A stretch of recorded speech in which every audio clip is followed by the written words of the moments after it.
Okay, I think we are live, right? Okay, Yep, good looking like to me. morning. Good morning, afternoon, evening, night, probably, to everyone. We are here in the organic dialogue and narration panel about writing with our very lovely writers. I think everyone can introduce themselves. They will probably know best how to describe yourself. Maybe we start with Daisy. Hi, I'm Daisy McNamara. My pronouns are she, her, and he, him. I'm actually relatively new to writing. I think it's only been a little over a year for me, but I've written for Mayfair Watcher Society, Waterlogged, some upcoming Ealer's Choice, and I think that's all that's releasing. A couple things coming up. Thank you. That's very lovely. Maybe David next. Okay, I'm David Ault, he, him. You can find me on things like Shadows at the Door, No Sleep, and Ealer's Choice, as Daisy just mentioned. That's one of the things I'm involved in a lot of stuff, and I was just reflecting earlier that it's basically been about 20 years since I started doing voice acting, and that makes me feel rather old. So yeah, I'm an actor principally, but I have done a fair amount of writing for No Sleep and a couple of other places. Yeah, very lovely. While we're talking about Ealer's Choice, I do have the Ealer's Choice T-shirt on, right? Hey, represent! And I thought about wearing mine too, but I was You like, oh, it should won't show have. up on camera. Could have been matching, you know. We could have all had.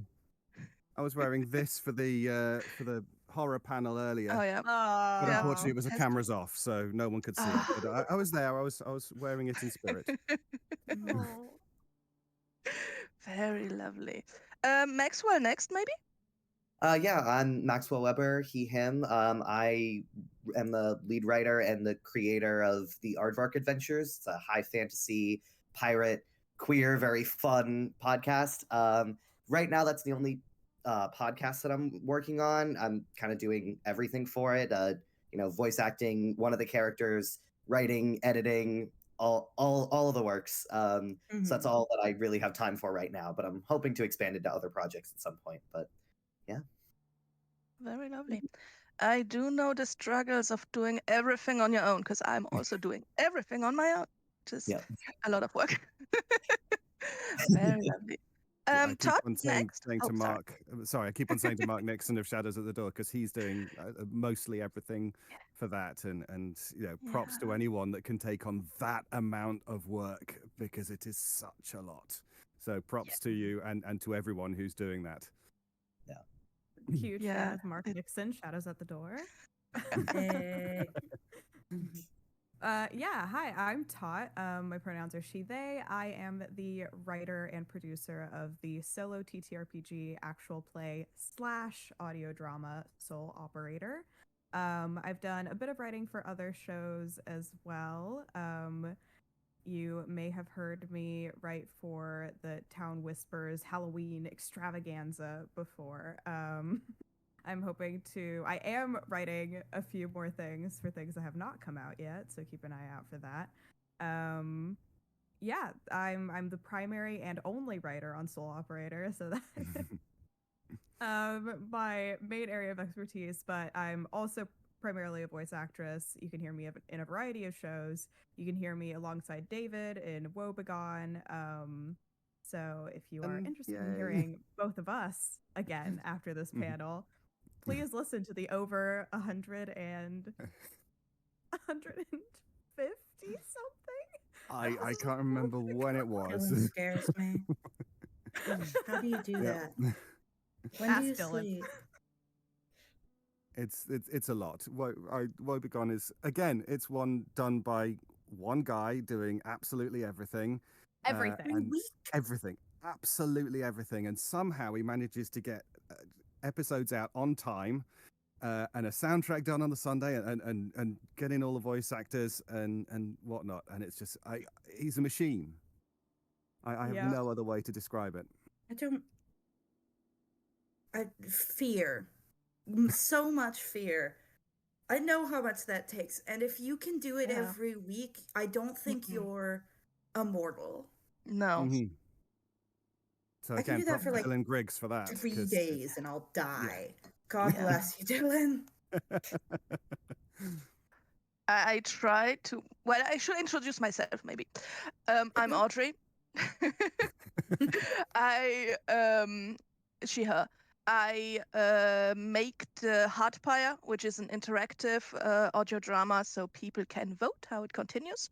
Which also means that I cannot work in advance because it is decided like monthly how it continues.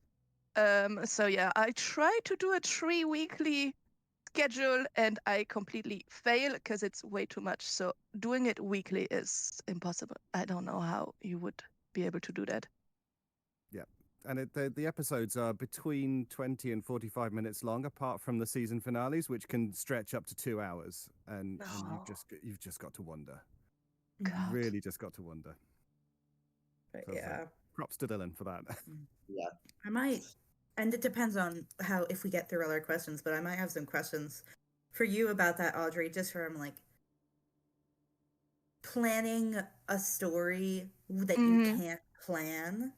I'm really Yeah. interested in how that works. It's very flexible. It's very, I have ideas and then I just go like, oh, maybe this way. Okay. I guess we're going this way now. So you just, I don't know, it's not planned. That's the thing. It's just vague ideas. But yeah, enough about me. We're not here for me. We're here for you guys. Yeah, for So everyone, surely. We can be here for you. Totally. You're here too. thank you. I'm also important. You're as much part of this panel as we are. Thank you. So David, you're texting now. my first question would be just a bit more generally about writing. Are there any specific aspects of writing that you like most? Maybe we can start with Maxwell. Yeah, I mean, for me personally, I love writing kind of. I mean, it's kind of the most basic form of writing, especially for audio. But just like fun little character interactions is like some of my favorite things to write. Just dialogue between two characters. I think a part of that comes from my experience as an actor as well. But I love creating different like kind of character dynamics and just exploring those throughout an episode, even if it has absolutely nothing to do with the plot. I have two characters, Zarin and Nouni, who are mother and child, and they always just have the most fun dialogue between the two of them because they just kind of they show love through just kind of bickering with each other, and it's very fun to write, and it's great to hear the voice actors doing it because they both do an incredible job.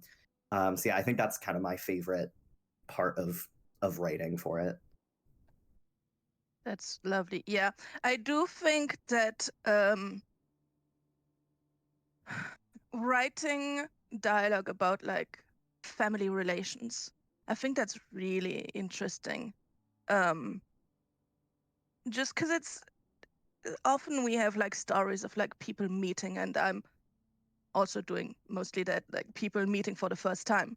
But having these relations that exist for a very long time, that have existed way before the audience enters the story, especially with like family, because family can be very complicated sometimes. It's not like friends. If you don't get along with a friend, it's much easier to just say, okay, goodbye.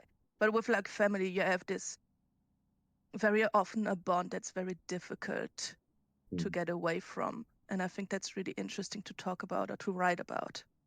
Yeah. Yeah. I mean, the two of them are the only two people on the on the ship that are actually related, but they're all kind of family. They've all mostly grown up around each other.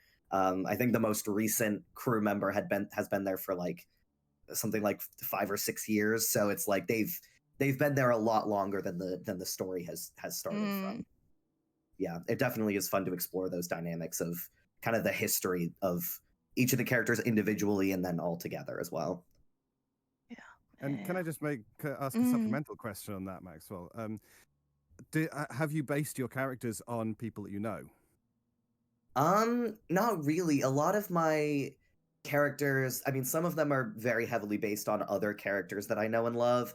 A lot of them just kind of, I had some of my friends who are voice actors, and I just kind of handed them a character and was like, this is the kind of general vibe that I'm going for. And they kind of did the rest of the work for me, and I've been able to really write in their voices, especially for Zarin. I gave that to my friend Hyacinth, and just they've absolutely knocked it out of the park and just really helped that character flourish. So I've been very fortunate that my voice actors have really given me a big help with that. Mm-hmm. Thank you. I'm just curious as to where people get their inspiration from, and if it is writing characters, what characters within their lives or within their experience have informed those. But yeah. Anyway, I'll... No, it's lovely to have other people ask questions too, because I think that's also really interesting to see like where we get inspiration from. Because I think even if we aren't like doing it consciously of like taking inspiration from people we know, we are definitely at least doing it subconsciously. Just from knowing people and from our experience and everything. Yeah, but maybe Daisy, do you have any like inspiration that you take from something specific? For character or just generally? Just in general, like, do you have... Yeah, we can do it for characters, but also in general, like, do you take inspiration from something specific, or do you think it's more like subconscious? There's definitely media that will get me to think about things. The Silverses is the one that I keep accidentally ripping off. My latest project, B Nara is playing one of my leads, and they're told me they're explaining the project to their mom, and she just goes, some John Ware shit again. I'm like, fuck, it really is. But there's definitely like the kind of horror that I'm listening to can get me interested in. Silverses makes me think a lot about religion and about social factors around it, which is pretty influential. Or honestly, whatever I'm doing. Like when I was working at a gas station, I started kicking around a bunch of ideas just because you're standing there bored for random night shift horror. And going through life, I will walk through it and I will see a random thing and go, you can make a horror story out of that. So Absolutely. anything and everything. There are horror cathedrals everywhere for those of us with the eyes to see. That is very true. That is very true. Okay. The panel is called Organic Dialogue and Narration. So what exactly does organic mean, and how do we achieve this organicness? Maybe Todd, would you have any ideas about what organic is? Yeah, I mean, I think to me, organic has always meant that it feels real within the context of the fact that you're listening to fiction. I think listeners in general, as I'm speaking for myself as a listener, you're going to give quite a bit of leeway as to what is organic within the context of whatever you're listening to, as long as the dialogue is well written, let's say. There's a lot of suspension of disbelief that goes into listening to shows like these, and I think audiences who are within the space, who enjoy listening to this genre, are relatively well prepared for kind of the level of exposition that has to happen within dialogue because of the fact that it's an audio medium, right? So something that I've run into a lot with my sound designer is I write like big fluffy stage design blurbs, right? That are super helpful for them as a stage designer, but if or as a sound designer, but if I get too caught up in that, I'll kind of forget that the audience doesn't get to see that additional context and those things. So sometimes you do need to add in like really obvious dialogue or very expositional stuff, but there are ways to go about that aren't like super ham-fisted in, that feel like they've been just cut and paste. And that takes so much practice. Or else you just have characters kind of walking around being like, is that a door? Is it? You still have to weave it into the genre and into the rest of the script. Mhm. And you know, it's something that, especially if you're coming from a place of narrative writing first, it's something you have to train yourself out of. Because with prose, you can go on and on and on about how the door stands in the darkness of the hall and it looms and it does all these things. But you have to express that in an entirely different way within audio.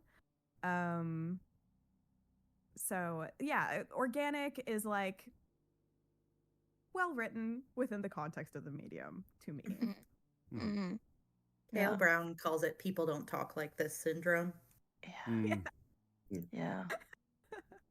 Yeah, I think it is very, it is a very interesting medium like audio, because you can have more freedom as an audience to interpret things how you want it, especially for horror. You know, you have like some weird noises, and then like as an audience, you create the horror yourself. So that's, I think that's very interesting. But I think maybe for other genres, it can be a bit more difficult. I feel like especially for fantasy, because I'm also writing fantasy.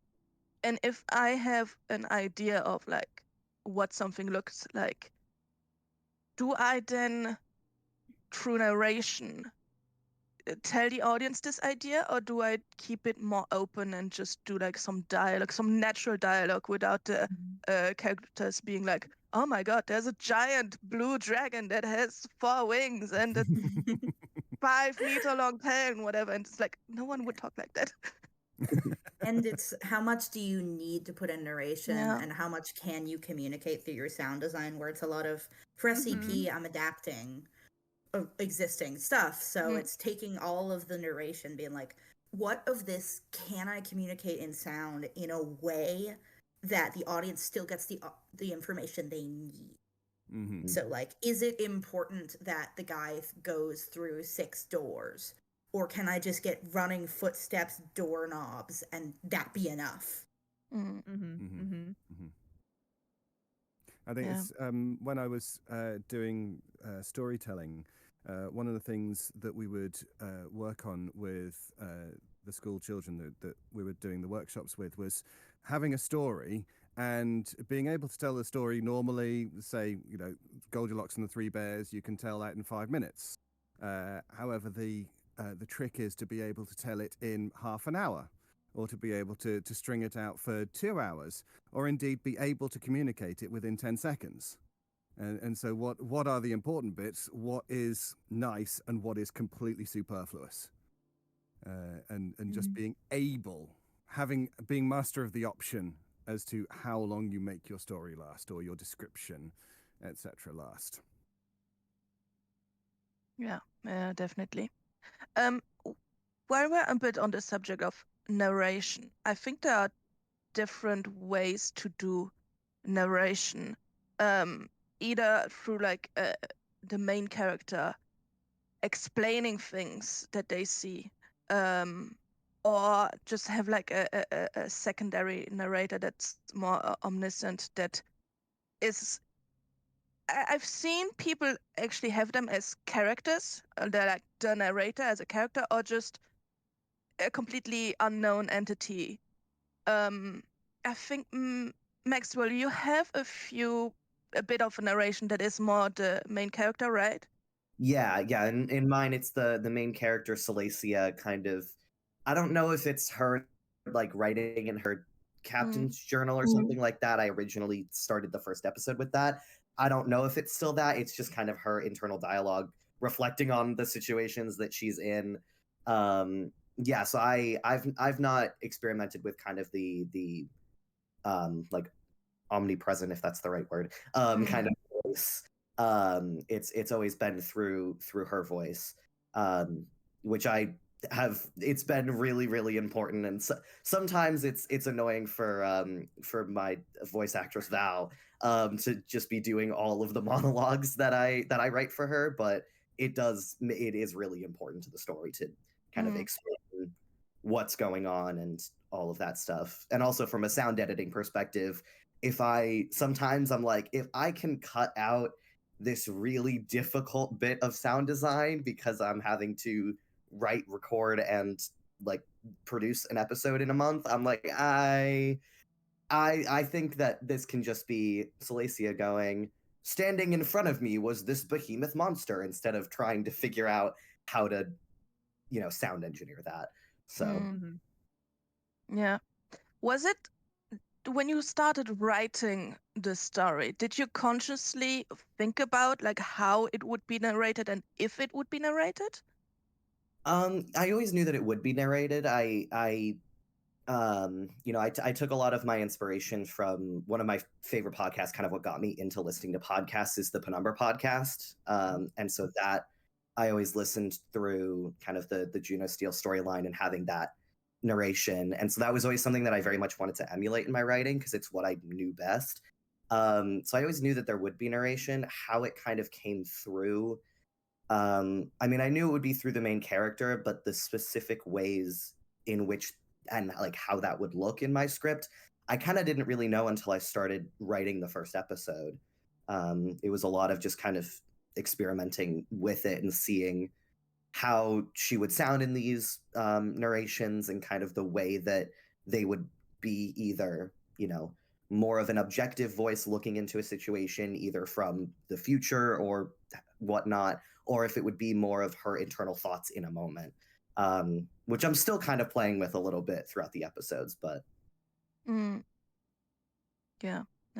Narrators are interesting though, because there are various styles of audio drama, and I know that there has been discussion in the past about what is an audio drama and what is an audio book, and how do they how are they different. But you have everything from the third person narrator, which is like the Jackanory, come along in, I'll tell you a story kind of thing, right the way through from that to you'll have someone telling a story but with the characters being voiced by other people, to there being a narrator that chimes in at the important bits, like in Leviathan Chronicles, which they did right the way back in 2008 when that started. And that's a fantastic series if people don't know it. Right the way through to this is an audio play. This is a play. This is how it would be on stage. You get to you see, you hear, and you have no narrator whatsoever. And different narration styles suit different things, and it's a choice. But it's the choice that anyone can make, and I think that is part of the joy of the creative process, to work out which one you're going to do. And I think a narrator absolutely has a place in audio drama. Absolutely. Sorry. No, I mean, to jump in on that, because I imagine this type of conversation happens a lot, especially with something like Shadows at the Door, which is very much adapting, or a lot of the episodes are adapting pre-existing written horror into an audio medium. So I could definitely see that conversation of like, is it an audiobook? Is it an audio drama? What are you? And, I think their language is so interesting when we talk about the things that we consume. And I think so much of it also has to do with like, what is the audience that we're catering to here? Who is the community that's listening to this, right? But so much of deciding how you're going to choose a narrator has to do with the framing device that you're choosing for your story, right? Absolutely. I think we're all incredibly familiar with the guy speaking into a tape recorder / radio / log of some sort framing device. I use it. Magnus uses it. A lot of people use it because it like pulls on this very fond, I think, familiarity that people have with found footage. People love found footage. I love found footage. It's such a cool way to utilize a primarily audio medium, right? But then you have other framing devices. Someone in chat asked internal monologue, yes or no? And I'm like, well, have you listened to the Silt Verses? Because the framing device in the Siltverses is the characters, whoever we happen to be following at the time. We get a lot of their internal feelings and their monologues, and even when they're in the same scene with each other, we're getting a lot of that dialogue between them, but also how they're thinking about each other and what they're feeling. Even more so when it's Hembry. Even more so when it's Embry. But it really depends on what you want to use to tell your story and what will facilitate you telling your story in the best way for you. The kind of shtick with my show is that each season is going to be based on a different game. So each season's probably going to have a different framing device. So I'm going to have to learn how to best navigate that and what audiences are like going to like and how to write them in a way that audiences are going to like, because not all of us can be John Ware. So if we could.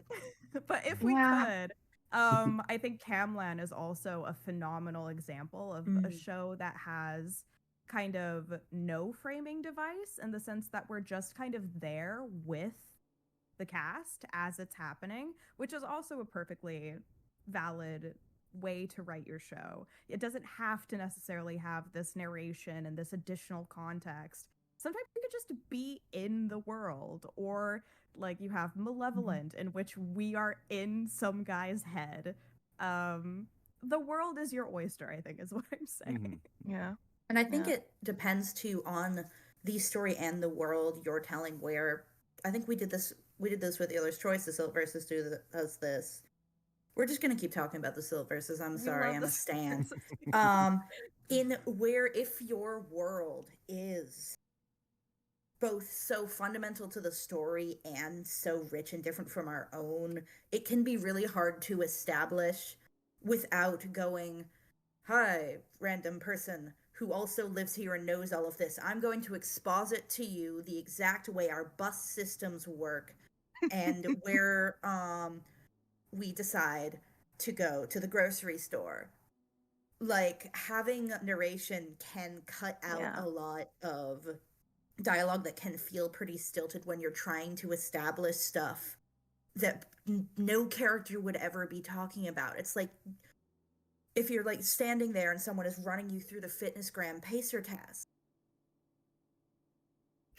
So those stories can be really served by narration, where you can mix in your dialogue and still have the character interactions and all the versatility of dialogue, but not need to weigh it down with over expositing.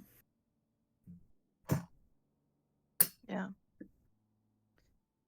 While we're a bit on the subject of the framing devices, because we thought you talked about the like talking into the recorder framing device and everything. I feel like always it works in the beginning of a show, and then as the story progresses, it becomes more and more difficult to make it work, because you get to these. It's basically a narration after the facts, because you don't walk around with your device like everywhere, and then like suddenly you get attacked, and then like, oh, I'm narrating this attack now. So how do you make it work as the story progresses, and then as the story becomes more yeah what do I I mean, that's definitely something that you have to think about kind of as you're going. I know there's a couple ways to do it, right? You have something like spoilers for the Magnus Archives that's been out for a long time. But you know, there's a bit where we get kind of this insight about how the tape recorders just sort of turn on and off by themselves because they're being puppeted by some higher entity, right? David, I know it's shocking. I know. And I also utilize something like this in my show, where the tape recorders appear and disappear kind of without the wherewithal of the protagonist. There are moments where she's the one choosing to record, but there's something so invasive, I think, and that is very that's very purposeful, of the idea that you're being recorded without your knowledge. And that kind of some of the worst things that have ever happened to you are being displayed for people to listen to. A lot of my show is kind of commentary on what we're willing to put characters through for the sake of entertainment.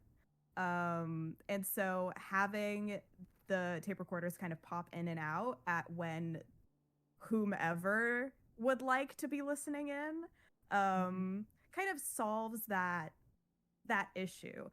But then you have shows like Woebegone, which starts out very much in that it's a guy making a podcast about what's happening, but kind of as you go through the show, you lose the framing device entirely, and now we're just kind of there. And Dylan never like explains why there's no framing device. It's just a very natural sort of, one day we're in a podcast that this guy is making about his life, and the next day we're not. And it doesn't really matter because we're invested in the story that we're telling. We're not invested in the fact that we're in a podcast listening to this guy talk about his life, right? We're invested in his life, and having the framing device can sometimes get in the way of the story that you're trying to tell. So sometimes it's better to just do away with it at that point. Again, it depends on what you're trying to accomplish. I also want to shout out Shelterwood for having the reason for the framing device is that Nick is a recording freak, and he just always has it on, and that is a problem. And then other people are like, "Dude, are you recording this?" And he's like, "Yeah, it's for posterity." Why does every conversation need to be for posterity? Yeah. Sometimes you are just a freak. Yeah, I enjoy coming up with reasons if I'm working with Frame Device. For my episode of Mayfair Watcher Society, the main character is a person with chronic and very severe memory loss and short-term memory loss, and they use video as a way of keeping track of things. So as their condition worsens over the episodes, they just stop turning it off. It's always on now, and it does come up with their partner. Why are you recording this? I need to remember it. So if you give them a good enough reason, they will haul that shit around. Yeah. Again, suspension of disbelief is a huge thing, because it's like, okay, well, if I can't justify the use of my framing device, there is no show. Like, sometimes the tape is on because if it's not on, we don't have a podcast. Yeah, exactly. Yeah, exactly. What do I want to talk about next? That's a good question. Oh yeah. So since we all do every role at once, because we are so strong, how has it been to have other roles? Like, for example, if you're like David, for example, you do a lot of acting. How has that influenced writing for you? I think having done the editing side of things way back in the day, when I was doing the Jodcast, the Jodrell Bank podcast, and we did little intros and outros, I found that it was always easier to have as few other voices in as possible, which sometimes meant none others, because I could just get on and do it and get it done. So I think my writing has always erred on the side of not poverty or paucity, just being as trimmed down as possible, character-wise, just for the sake of being neat, clean, and able to get done. That sort of carried on when I wrote a few things for the No Sleep podcast. The fewer voices, the better, really, for me. And as Daisy was saying, there are horror cathedrals everywhere. That the first thing I wrote for No Sleep was based on my experience being a Santa and it was absolutely horrible. And I just thought this is a horror story, and that's how it came out. But yeah, so that is one of the things that I would say acting wise, but also when it comes to some of the dialogues that I have, I don't know about anyone else, but I mean I know I'm less of a writer than an actor, but I sometimes find that once I have an idea and I sit down, a lot of the dialogue sort of writes itself, and the characters kind of take over and say, and so they go off and do something that I didn't plan for them to do, but they just go off and do that because that's the way they want to go. Sometimes I think that a lot of writing is putting an antenna up into the universe and saying, okay, yeah, download a story for me, and so there we go, boom.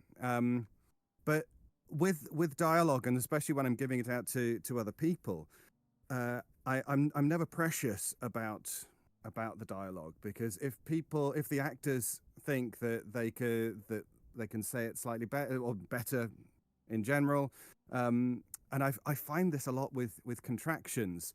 A lot of writers will write "do not." It's like, does anyone in their normal speech pattern say "do not"? I do not think that. No, we don't. And so I try not to be precious with the writing, but I'm trying to think how I would say it, and that's how I write. Yeah. One take as written, one take improv. Mm-hmm. Yeah, I mean, most of our episodes, I end up editing my draft during the read through, because I'll hear people read it and they'll stumble over something, or they'll just fully change it and make it better, and I'm just like, cool, thanks. Like, the amount of times that we'll be recording something, and like I've said to all of my actors, I'm like, if you want to change something, go ahead and change it, and if I don't like it, we can workshop it. But like the amount of times that people will read something and then just go, yeah, that's bad, I'm gonna change that, and I'll be like, cool, please do. Make it sound natural for you. Like you are the character voice, you know how to do that. And I just want to shout out Dylan here again in the Woebegone scripts, and how he'll say, Ty says something British here, or list 10 things that a British person would do in this way. It's like, there is going to be a point where my script is just going to be Ty reacts. React Britishly here. Yeah, Britishly. See, I was going to say, yeah, sometimes, because I write for a British cast member, I'm like, hey, just if this doesn't sound like something that you would say, just say it how you would say it. Say that in the British way, because we don't always use the same words. But Dylan takes it to an entirely other extreme, in which you are writing your own script at that point, David. Just be British at us for like half an hour and I'll use it. Just be posh, ethically ambiguous British at us. You said posh already. I would argue that posh doesn't necessarily mean ambiguously ethical. Oh my there God. we go.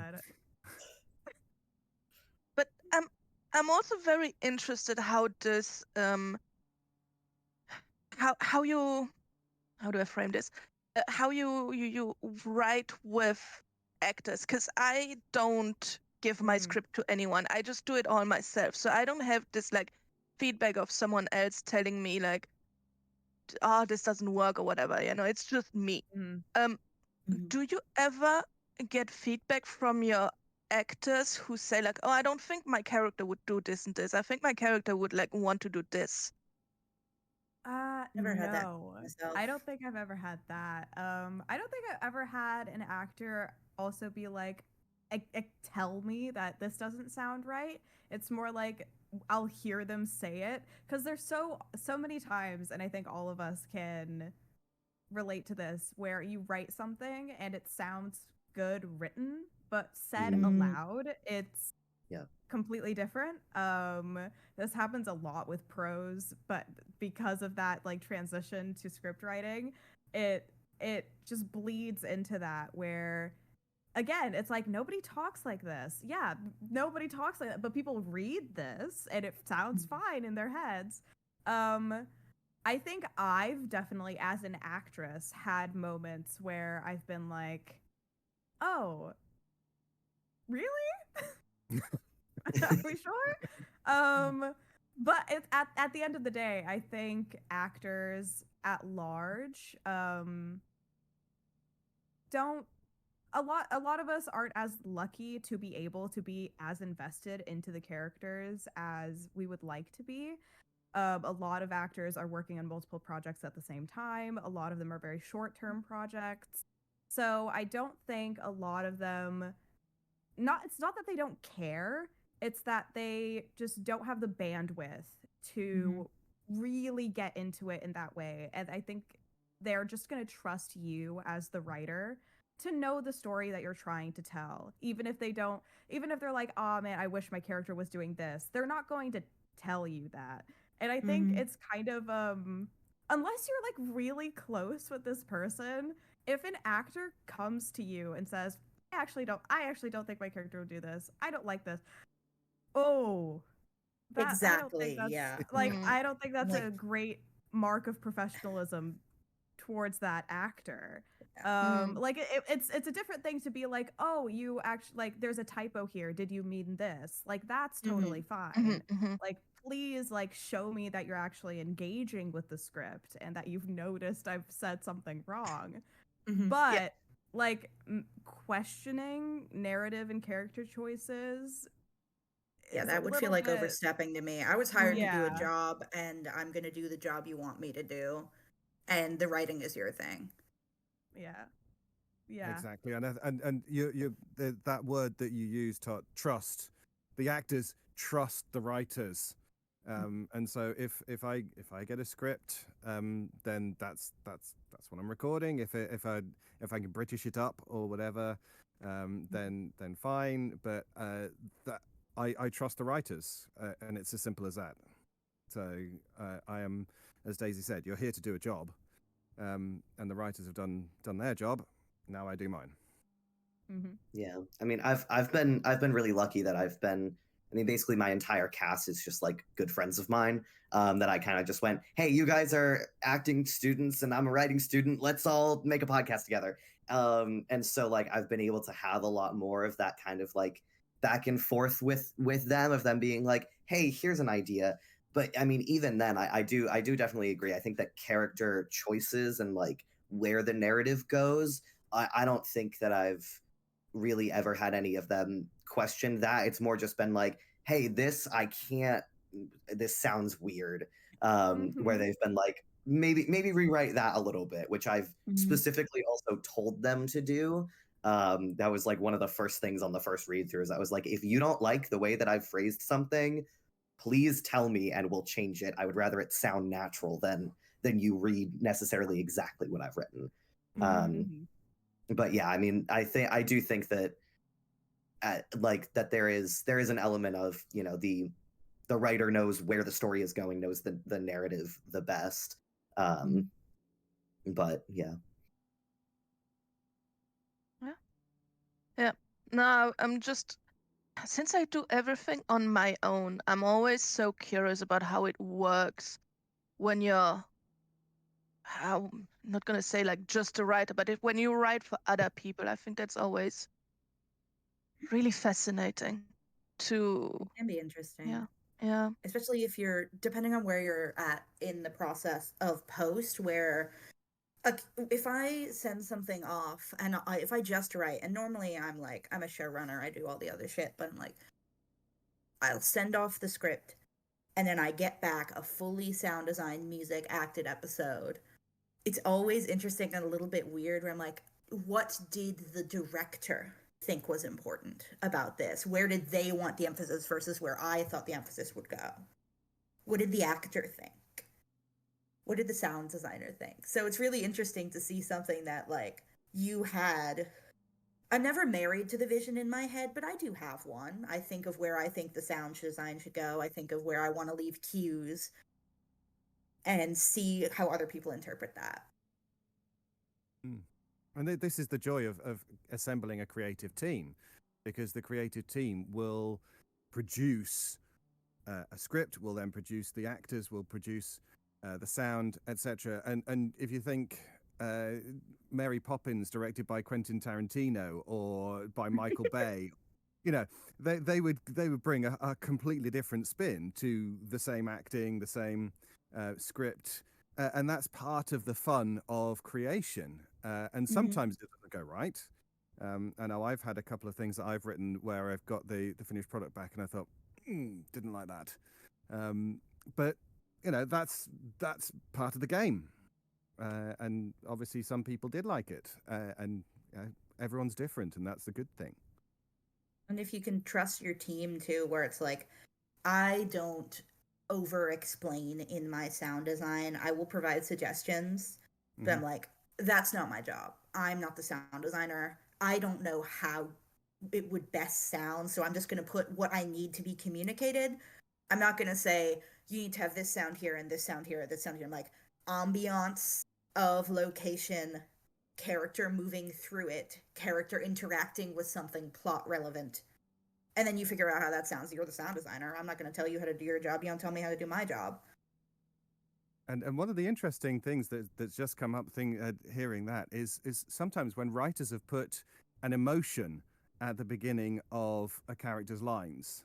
And in fact, I've seen scripts where there's been an emotion in front of every single line, which in a way to me seems that seems a little bit more overreach and onto the actors. That you need to do it this way rather than trying organically to produce. What are we communicating overall? Okay, I trust you to do the job. That's why I hired you. If I didn't trust you to do the job, I would have someone else. Yep. That's but I suppose in a way that comes more from the time where it would just be you get your script, you record your lines, you send them, rather than we get to sit around and discuss things and do a table read, etc. It's probably just me being old again. No, I mean, it's so project dependent, because I know for a lot of us, because we're in the audio drama space, a huge benefit of this job is that we can record asynchronously. So that's what I primarily do for my show, because my cast is everywhere, right? Not all of us kind of have the luxury of being able to record in person, which is the dream, obviously, for so many of us. So including a lot of those types of notes in a script can be kind of like what's required, because we're not recording in person.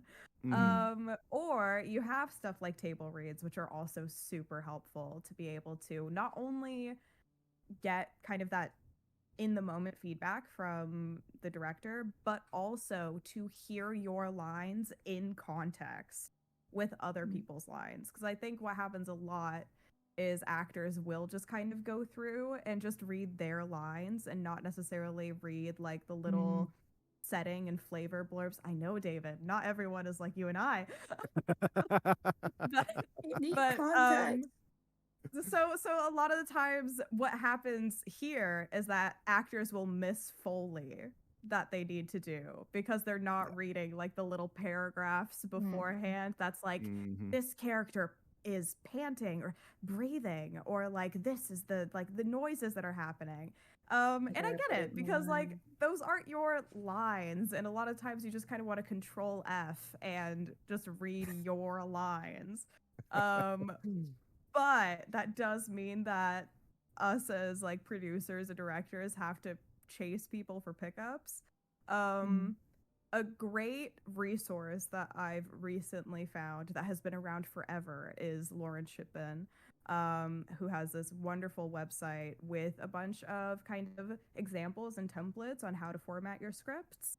And I've found that their formatting is very helpful to kind of avoid that issue. So if anyone is interested in getting into script writing, check out Lauren's website. So many resources there. Cannot recommend it enough. And actors, read your scripts. Yeah, Read this them. is what I've That is a learned whenever threat. I'm training a new script guy is like, if an actor has to read it, it needs to go in their line. Put in a thing for 30 seconds of panting, sorry B, or like, can I get like 2 minutes of screaming, sorry Janine, or I need a reaction here, I need a cough, or honestly, I just put at the top like, just give me like 30 seconds of different coughs and I'll pick, because it's always more than people think you need. Mm. Also, one thing that is always very, very useful for actors is to be given a pronunciation guide at times. So good. Because there are some people who come up with wonderful names and wonderful places, and as we've said, international casts will have different ways of pronouncing different things. But also, if it's a fantasy world, we need to know how to pronounce things. And you may can know put how them at the top and inline pronunciations. Yes, Yeah. please. Mm-hmm. Yeah. Yep. Yeah, that's always been a big thing in my scripts of like the most recent episodes of part 3, 1 and 2. They're on an island called Australia, and the amount of times that people would say Australia but kind of with an accent was like it sounded like they were saying a weird version of Australia, and I was like, all right, there were so many times during the recording process that I was like, okay, that's not quite how this person is. And we need at least for it to stay consistent, even if it's not how I originally thought of it. But yeah, it is. Pronunciation guides are so important, especially in fantasy. Like, yeah. Recorded ones are great too. Oh, but even there is better. also the level of, there are words that you never thought an actor could pronounce a certain way. I think we're doing the Fall of the House of Usher. So I had everyone do me a take of Madeline and Madeline. And then one actor hit me with Madeline, which is not a way I would have ever pronounced that name. But I'm like, okay, interesting. All right, we're going to do another take of that, because this is a director tip. Have your actors do a couple reads of anything that you think could be pronounced different ways, because if someone only gives you one, then you can match it. Yeah. Yeah. And then as that's an the actor pronunciation as well. Try to, if you see a word that you may not necessarily know how to pronounce, either ask or do that and give kind of multiple takes. I know sometimes I have to even like go back and re-look at the pronunciation guide while I'm recording. I'm in a show called Forged Bonds right now, which is a queer retelling of the love story between Aphrodite and Hephaestus, because the writer, Pine Gonzalez, decided to go with that pronunciation for Hephaestus. So I had to train myself not to say Hephaestus, because that's what I think is more common in at least like the American public zeitgeist on how to pronounce that name. But they're gods. People pronounce their name a variety of ways. So Pine went through and recorded a pronunciation guide for every single one of the gods, which was incredibly helpful. So particularly within the fantasy genre, for sure, give pronunciation guides where you can, written and recorded when possible, please. There is also a really good website called 4vo.com, which is great for if you don't know how to pronounce a word, put it in, and that'll give you the standard pronunciations. Oh, it's great. British, North American, etc. So that's also a good tip for anyone. We have had a question in the chat, and if anyone in the chat wants to ask other questions, we are open for them now. If I find it, Astral Fire asked, any tips on how to navigate situations where some VAs are in person and others are online on the same project? Have a lot of sessions. Yeah. I mean, I don't typically have any online voice actors. I'm very lucky that I've kind of specifically cast with some of my friends that are around here. But we often have issues where we don't have everyone in at the same time. So it's getting a little clip of this here and a little clip of this here, and then, in post, kind of putting them all together. I think having a table read is honestly the most important thing. Getting everybody in the space, whether they're in person or online, to be able to fully hear each other and understand the context of everything is super helpful. Mm-hmm. I do mixed sync and async, all online, but so if I'm doing async or if I'm doing sync, I go through and I'm like, which characters need to have synchronous lines and which ones can be done asynchronously, and then who needs to be in the same scene together and who can we get away with not having, because I can't get fucking 12 people across time zones. That's not happening. We have lives. And like, okay, for Poe, it's like I need Giancarlo and Mick together. And then I need Giancarlo and, like, I don't know, Kayla together. And then I need Johnny and Mick. And all of those people will go in the same episodes and sometimes in the same scenes, but it's more important to have who needs to play off each other at a given moment when you're working across time zones and you just can't get everyone in. It is so interesting from the point of view of someone that's been doing this for a while. I never did synchronous until about year 9, 10 of me doing this, and so we used to create audio drama, and it would just be you send your lines in, and it's the editor's job to pick everything and make it sound good.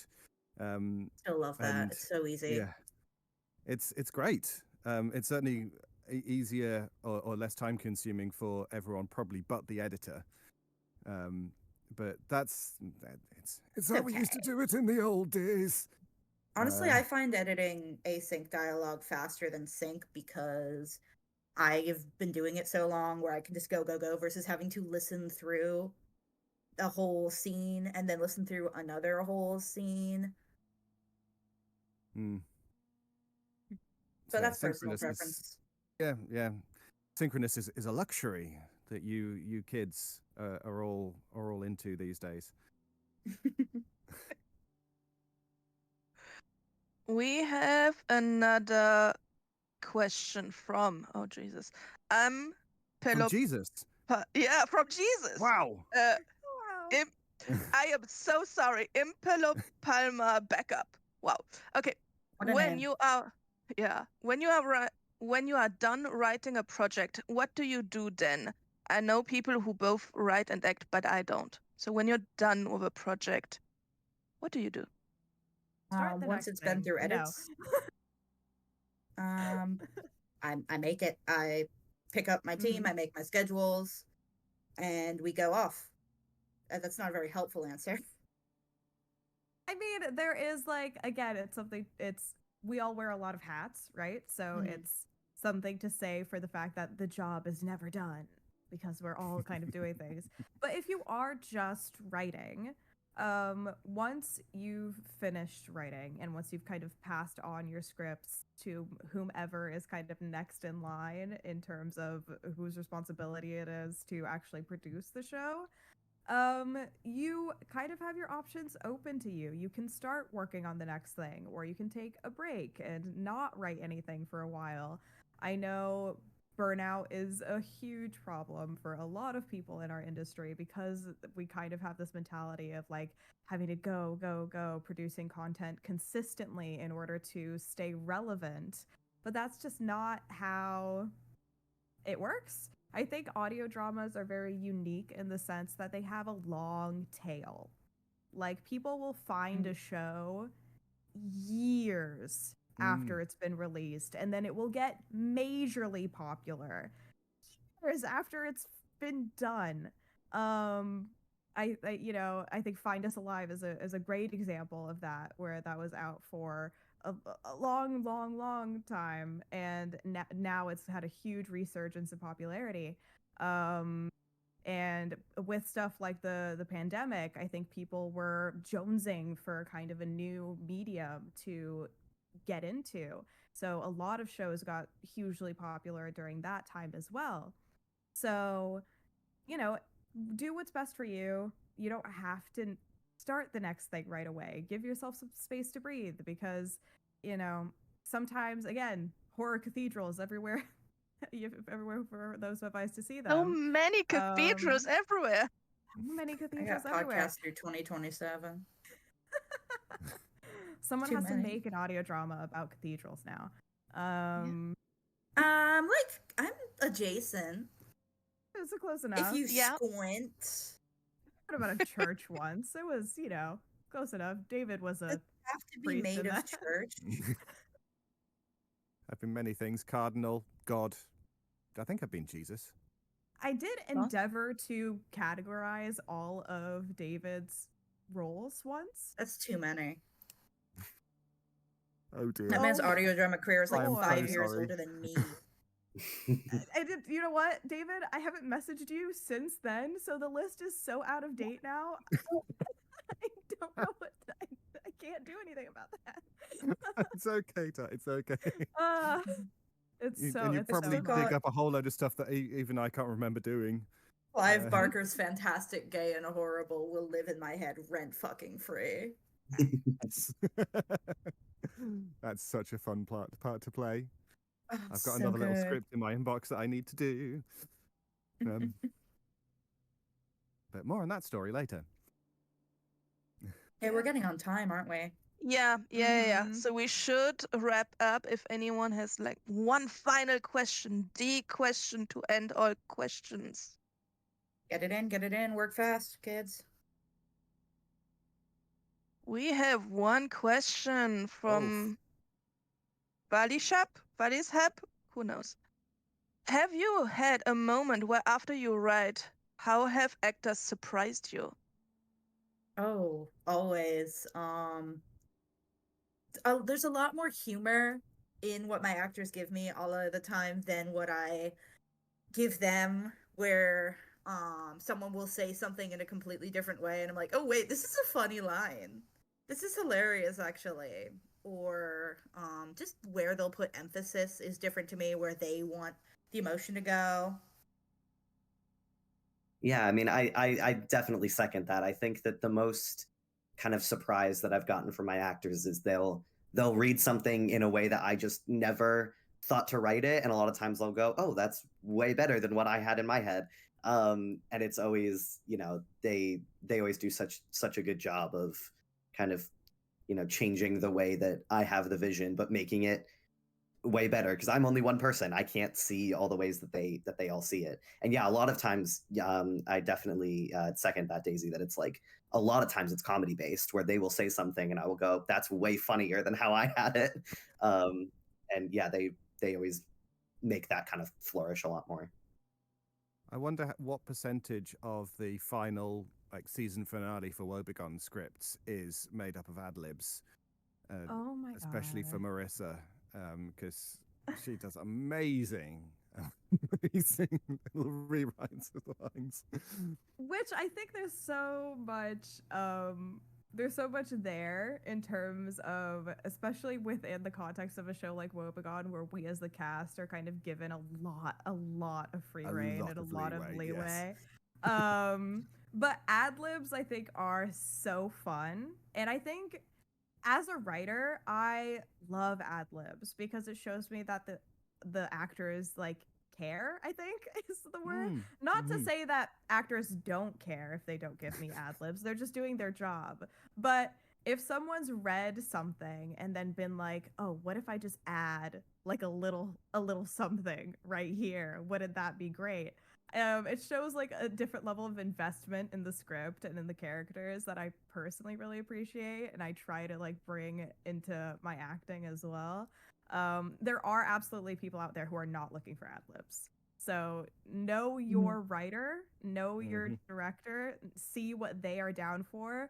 Like Dylan has created a context in which ad libs are not only encouraged but demanded. So, it work within the space that you are given. There's definitely several moments within Soul Operator where several cast members have given ad libs that have made it into the final cut just because they were so good. Especially for our background cast, like Taylor Michaels ad lib King, who you can also hear in Wobegon. I think background extras as well. If you're ever cast in a kind of background role, take that opportunity. Grab it. ad lib to your little heart's content, because I promise you the sound designer is going to be so entertained and so pleased with what you're providing them. And it just gives them more to work with as well. I think there's always this fear that like, oh, I'm giving too much. I think it's always better to give too much in terms of takes rather than too little, because then it's less likely that people are going to have to chase you for pickups. If you're giving too much or too many takes, at the very least, we could just listen to all cut. of them. Yeah, we just won't listen. Like, if you give a solid take and we know we want to use that one, we're not going to listen to the rest of it. But if none of the takes that you gave were like what we were looking for, we're going to have to ask for it again. So, just keep that in mind. 2 to 3. 2 to 3. Yeah. Wonderful. So I think that's time. Thank you all for being here. Thank you for the thank audience you. for your wonderful questions. Maybe if you want to shout out something, shout out your show, where people can find you. Maybe Daisy first. Poe Evermore and Nightmare Soup are currently releasing. Earler's Choice is coming back sooner than you think. And my new show, The Gospel of Haven, should be going up. Actually, the trailer will be out in 2 weeks, so keep an eye out for that. Wonderful. Thank you. David? Any of Uh, your million projects you want to shout out? I think I'll do what I did earlier and just say the voice of Ty Betteridge was David Ault. Check out his podcast, Shadows at the Door, or go to davidault.co.uk for more. Wonderful. Put that on a beat. Yeah. Listen to Wobegon. Yep.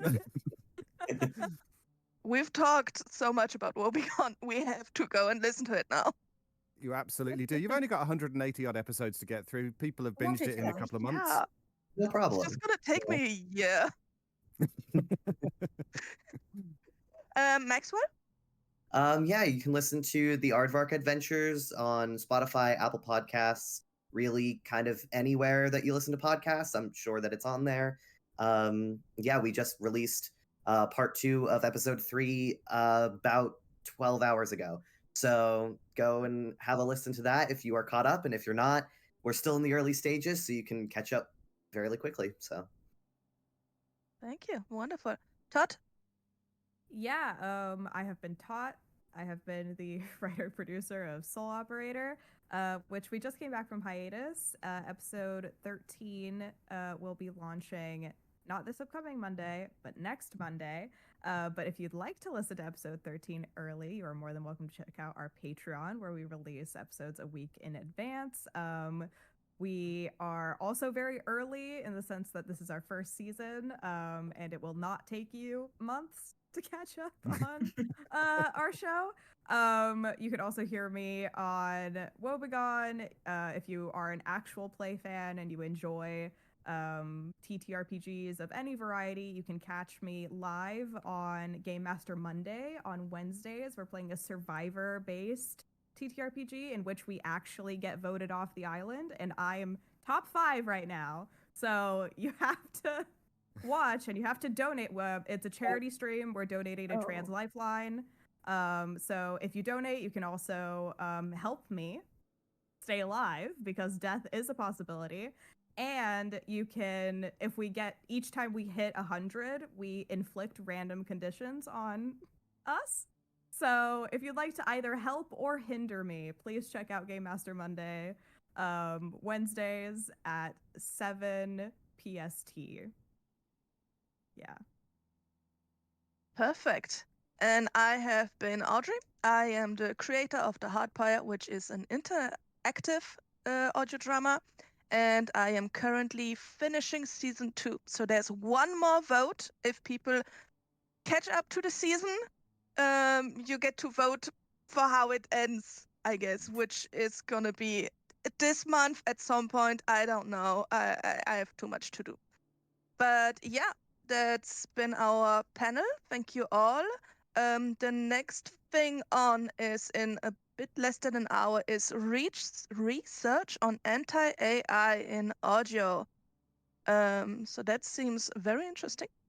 And then on the Discord, there's the Artist Alley, there's other little events. So if anyone wants to do other stuff in the next hour, just go do that. Thank you all. Thank Thanks, you. guys. Thank you. Thank you.